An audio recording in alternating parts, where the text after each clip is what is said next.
Minority Leader Mitch McConnell is taking on the left-wing effort to get critical race theory into our schools. In a letter to the Education Secretary, he and 38 other Senate Republicans demanded the Biden administration remove the New York Times' 1619 project from federal grant programs, saying, quote, families did not ask for this divisive nonsense. Voters did not vote for it. Our next guest co-signed the letter. Tennessee Senator Marsha Blackburn joins us now. Important for you to get on the record saying that federal tax dollars should not be going to this? That's right, Dana. And one of the items of concern is that the Department of Education has decided to offer grants to school districts who are going to teach the 1619 project. And of course, we think it is vitally important to focus on our nation's history.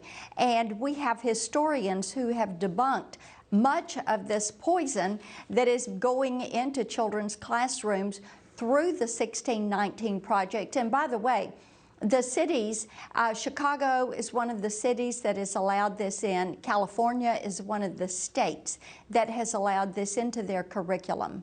So, and 1619 being that the project basically says that the United States was founded on slavery because of slavery and for slavery, and that 1619 was the actual founding of America, not 1776. And as you said, several historians have pushed back on that. And it was kind of a fringe issue, but now that it's actually written into Biden administration policy, that feels a little different. And if you remember, of course, I'm sure you do, the Common Core standards were, there was a big backlash against that. It was a bipartisan backlash by parents. Do you think this could be the same thing for critical race theory when you're talking about our actual founding of America? Absolutely, I do. And Dana, when you look at our nation's revolution in 1776, and then you look at what they're saying, you know this is not true. You know that that was not fought in order to preserve slavery. And parents are saying, hey, wait a minute, what are you teaching? This is one of the reasons that so many suburban moms are now saying, we want school choice. We want to be able to decide where our children are going to go to school, what they're going to be taught. And when you're trying to reposition our nation's history and have this revisionist history that is taught, they know that this is not factual. They do not want it in the classrooms. And so I think you're going to see more parents speak up. Let me just jump in and say that in Dallas, we were just talking to Karl Rove about, there was an election over the weekend that was basically looking to fill this, the late Representative Wright's seat.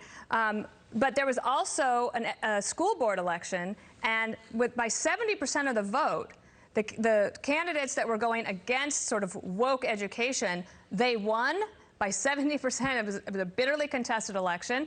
Is that a sign of things to come? I'll give you the last word. It is a sign of things to come, because parents are saying, you are not going to do this in the public education system. We know that there is truth. We know there's right. We know there's wrong. All of this revisionist, woke curriculum, you are not going to do this to our children. All right, Senator Marsha Blackburn, a pleasure to have you on the show on this Monday. Thank you. Good to see you.